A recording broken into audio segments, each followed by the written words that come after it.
next drill I'd like to show for the ukemi section is a receiving drill. If a person's throwing a punch and you take the full impact of the punch, it's going to go right through your system into your internal organs and maybe even get a knockout punch. But if you learn how to start to go with punches and kicks and give a little bit, so watch Kyle as he absorbs this punch back.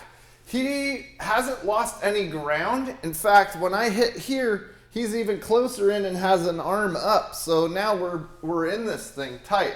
But if he doesn't and he just tightens up with it, boom, I can knock him back, and that's my version of what I want to see happen. But if you're trained and you know how to give and take a little bit with punches and kicks, you're going to be really one up on people because you're going to still be able to reach them and be inside. And so here's a great drill to do this. I want to punch so that I hear a sound. And what I'm doing is I'm hitting the person so that I'm hitting like the surface of their skin.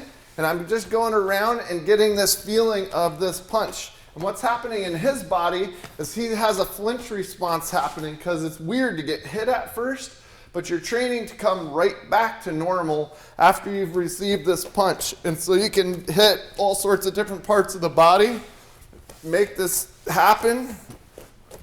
And you want to hear that kind of hit on their uniform, because this starts to get that feeling in their body where they're like, whoa, it's like that sensation. And then you're coming right back to being normal again. And you don't really need much balance or structure practice for that because you're just standing in place. Then the second one is I go deeper than the skin level, I go to his muscles.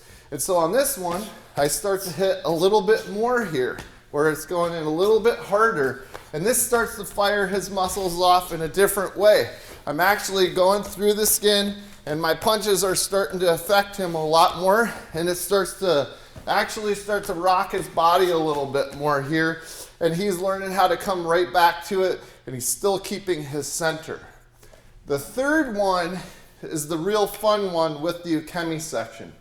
So let's say I'm gonna hit his upper chest here. Now, instead of just skin or muscle, I'm hitting his structure, which is going to physically take him and move his body, and now he's got to recover. So what he does to recover is he drops down into his center. He doesn't just stiffen up and go push backwards like that, because then he'll have to take a step. But he goes into almost like a fighting stance and drops into the center, and then recovers, and he comes right back up. So this is a fun one with your training partner. You just pick a side, hit it, and then he comes back. You go to the stomach, boom, he absorbs it, comes back. Go to the other side, he comes back. Go to the upper side, he comes back.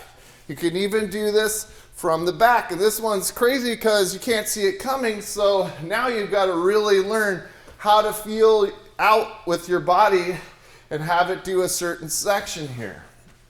And so the person who's throwing the punches has to throw them through the person. They can't just like fake a punch here because that's not going to do anything to them. You have to push the punch through, they absorb it.